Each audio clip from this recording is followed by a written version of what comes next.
I get this specific kind of vertigo when I really start thinking about prime numbers. Oh, yeah. It's not a headache exactly. It's more like you're standing on the edge of a cliff.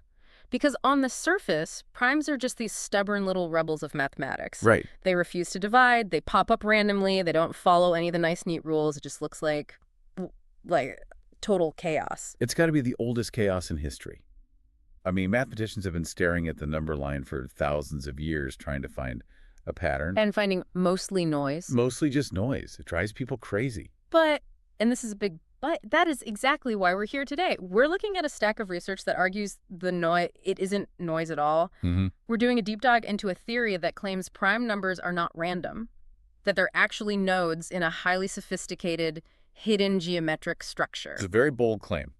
We're analyzing a document with the incredibly dense title, The Numerical Transcendence of 2501, 24257, and 28757. Which, to be fair, sounds like the worst password ever. It really does. Right. But the implications are, I mean, there's sci-fi level stuff. The central idea here is that numbers have ghosts. Ghosts. They have dark matter.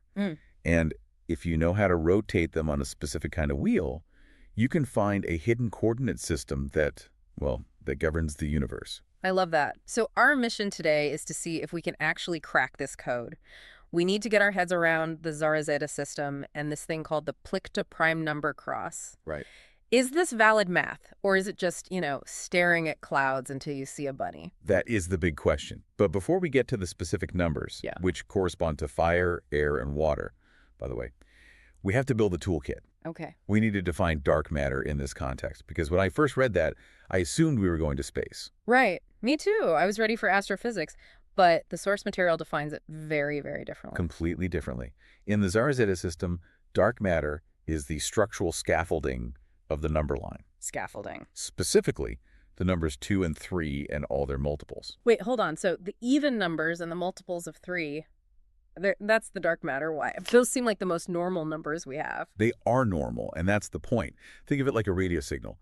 You have the static background, the carrier wave, right? And then you have the actual music or the voice on top of it. Okay. In this theory, the multiples of 2 and 3 are that carrier wave.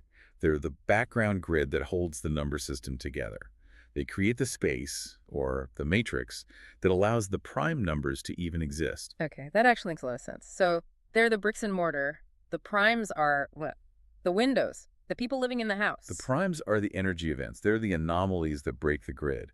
And to visualize this, you have to picture the Plickta prime number cross. I spent a lot of time looking at the diagram in the source. It looks like a clock face, but with way too many hours. It's a modulo 24 structure. So imagine a wheel with 24 spokes. Yeah. Start counting at 1, go around to 24, and then 25 lands right back on top of 1.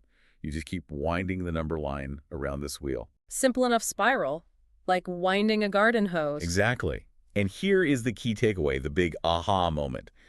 If you do this, a pattern just screams at you. Oh. Every single prime number in the universe, once you get past 2 and 3, the dark matter will only land on 8 specific spokes. Wait, purely, like no exceptions? No exceptions. Rays 1, 5, 7, 11, 13, 17, 19, and 23. That's it. If a number lands on ray 4 or ray 10, it is mathematically impossible for it to be a prime. So it acts like a sieve. It just filters the entire universe of numbers instantly. It's like a VIP club for primes. If you aren't on the list, one of those 8 rays, the bouncer doesn't let you in. That is the perfect way to visualize it, and this is where the ghost comes in. The document argues that since we know where the primes live, we can strip away all that dark matter, the scaffolding of 2s and 3s, to find a stable core inside the number, a value that doesn't change. The ghost, or the Geist, as the German text calls it. The invariant. It's the idea that a number isn't just a simple quantity of stuff. It's a composite structure. Yeah. And if you peel away the layers of arithmetic noise, you find its soul. Okay, I want to see this soul. We've got 3 case studies corresponding to fire, air, and water. Let's start with the first one, the element of fire. The number is 2005's 01. Why this number? 2501 is a fascinating creature. I mean, on the surface, if you factor it, it's just 41 times 61. But geometrically, it's what's called a Fermat-Near number. It's 50 squared plus 1. 50 squared plus 1, so it's built on a perfect square. It has a square geometry, yes. And when you put it on that Plickta wheel we talk about, it lands on ray 5. Ray 5. And in this system, ray 5 is classified as alpha. The element of fire and impulse. Impulse. Sounds energetic. Now, the analysis gets a little treasure honey here. They talk about the 17-step mystery. This is where I needed a map. What are we looking at? You're looking at how the number behaves when you rotate it on the wheel.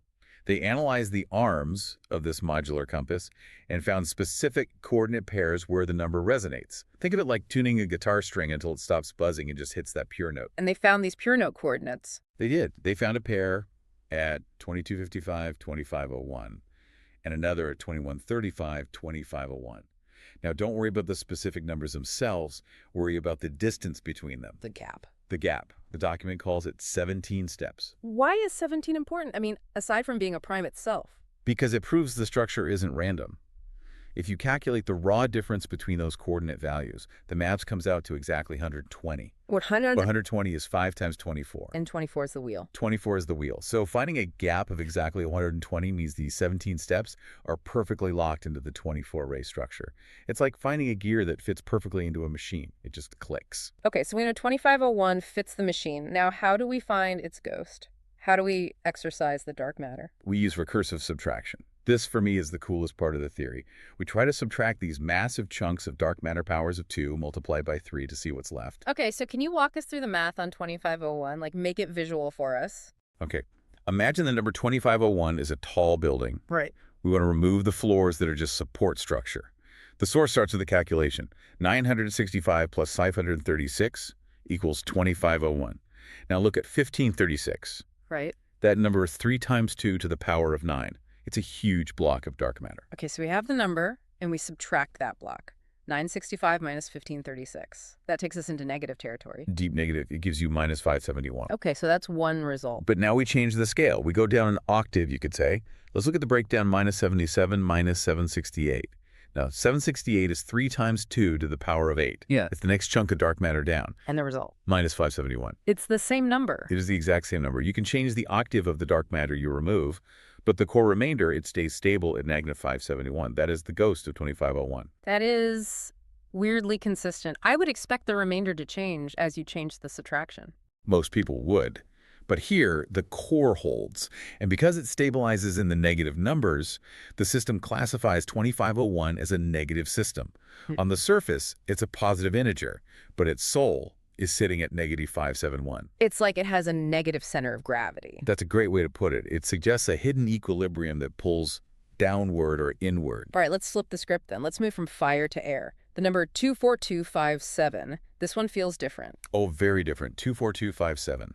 Its factors are 127 and 191. It lands on ray 17, which puts it in the beta classification, air or structure. And unlike our fire friend, the notes say this is a positive system. Correct. This number is incredibly stable in the positive realm, and the metric changes. While fire moved in steps of 17, air moves in steps of 53. 53, is there a significance there, or is it just another number? Oh, there is huge significance, especially in the world of cryptography. 53 is what we call a Sophie Germain prime. I love that name. Sophie Germain was a badass mathematician in the 18th century, right? She was. She had to use a pseudonym just to communicate with other mathematicians. A Sophie Germain prime is a prime, let's call it P, where if you double it and add 1 so, 2p plus 1, you get another prime. Wow.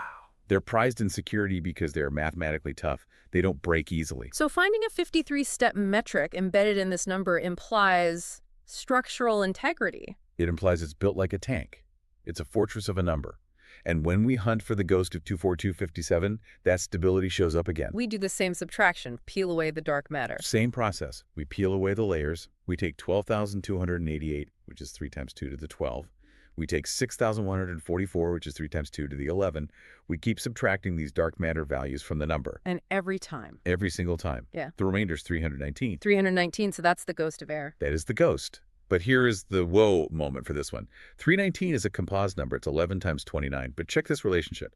If you divide the original number 24257 by its ghost, 319, you get approximately 76.04. Is that significant? It means the number is almost an exact multiple of its own ghost. It's structurally self-reinforcing. It's holographic. The whole is made of the parts, and the parts reflect the whole. It explains why it's classified as structure. It literally holds itself up. Correct. Fire was impulsive and negative. Air is structural and positive. Which brings us to the third element, and I have to say, this is where the paper went from interesting math to, wait, is this magic? The element of water. Number 28757. This is definitely the aha moment of the research. 28757. Factors are 149 times 193. It's classified as gamma or water transformation Why water? because it flows. This is where biology enters the chat. Okay, walk me through this, because I literally gasped when I read the connection to the Fibonacci sequence. It's stunning. So take our number, 28757. Let's do our dark matter exorcism again. Subtract a massive chunk, 24,576. That is 3 times 2 to the power of 13. Okay, calculating. The result is 4,181. 4,181. To most people, that's just a random 4-digit number, but you're smiling. I am. Because 4,181 is F19. It is the 19th Fibonacci number. That is incredible. The Fibonacci sequence, that's the golden ratio, right? The spiral of seashells, the arrangement of pine cones, the way galaxies turn. It is the fingerprint of organic growth. Yeah. And we just found it hidden inside a prime number product simply by peeling away the synthetic dark matter. That feels profound. It implies that these numbers aren't just code, they are connected to the physical world. It suggests a bridge, and the consistency holds up. Remember the step metrics? Fire was 17, air was 53. For water, the structural distance is 57 steps. And 57 is? 3 times 19, echoing the 19th Fibonacci number. Okay, that is too neat to be an accident. That's extremely precise. The source argues it can't be an accident. And the ghost, what's the soul of this water number? When you run the recursion all the way down, the invariant that remains is 43, and 43 is the 14th prime number. The document calls it the seed for this organic structure. So we have 571 for fire, 319 for air, and 43 for water. Distinct signatures for distinct elements. There's a periodic table of numbers. Okay, I have to play the cynic for a second. This is beautiful, it's poetic. But so what? Why does it matter that 28757 has a Fibonacci ghost? Is this just art, or is it useful? Oh, it's useful. This is where we pivot to the hard reality of cryptography. The source argues that these numbers represent a hybrid of 2 famous, very hard problems, RSA and the knapsack problem. Okay, we need to break those down. What are they? Sure. RSA is basically the lock on your front door online. It protects your credit card. It relies on the fact that it's incredibly hard to take a huge number and find its prime factors, like finding that 41 times 61 is 25 over 1. Okay, and the knapsack problem. Imagine you have a knapsack with a specific weight limit. You have a pile of items with different weights. Can you pick the exact combination of items to hit that limit perfectly? Turns out, that is mathematically very, very hard if the list of weights is complex. It deals with sums and sequences, not just factors. And the Zara-Zeta theory says these numbers are both problems at the same time. Yes. The prime factors, the 41 times 61, that represents the RSA part.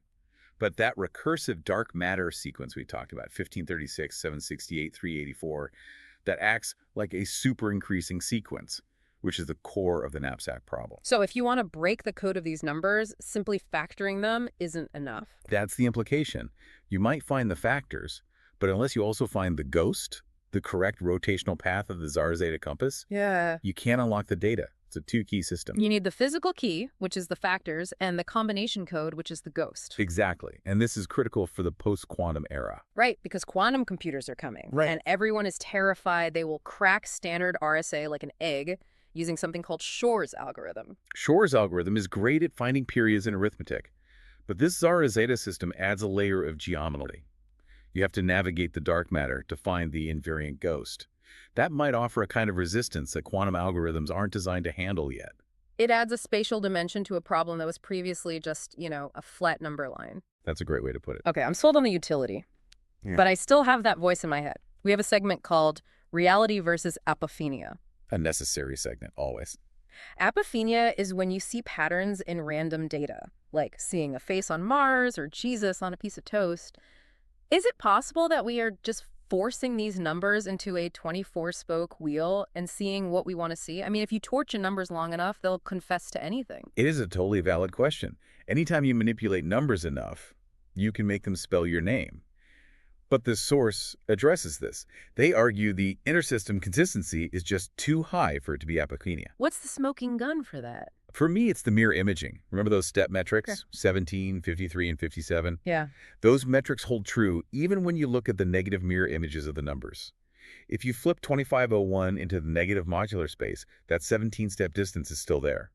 If it were random noise, the pattern should fall apart when you invert the system. But it doesn't. It's robust. It works forwards and backwards. And the recursive reduction.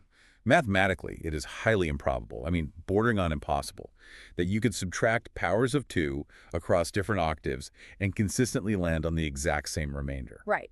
Getting 319 once is a coincidence. Getting it 4 times in a row across different scales, that's a pattern. And finally, the fact that these ghosts link back to established mathematical royalty format, Mersenne, Fibonacci, they aren't connecting to random nonsense. They're plugging into the bedrock of mathematics. It's like discovering a new subway tunnel that connects all the major landmarks of the city. The landmarks were always there, but the connection is new. That is the perfect analogy. The Zara-Zeta system claims to be that tunnel. So let's wrap this up. We've journeyed through the elements. We had fire 2501, the impulse with the negative soul. We had air 24257, the structure, stable and self-reinforcing. And we had water 28757, the transformation, flowing with the Fibonacci sequence. And what we are left with is a harmonic theory. The source concludes that numbers are not static things. They are dynamic equilibriums. They're a balancing act between the order of the ghosts and the chaos of the dark matter. It makes math feel alive, like these numbers are vibrating or something. They are. The document explicitly says the ghost isn't just a number, it's a dynamic equilibrium. I want to leave you, the listener, with one final thought from the source material. We covered fire, air, and water, but there's a fourth element, right? Earth, the delta element. The source poses this really provocative question. If these mathematical ghosts are real, constant invariants, are we looking at a bridge between digital code and the physical laws of the universe? That is the ultimate question.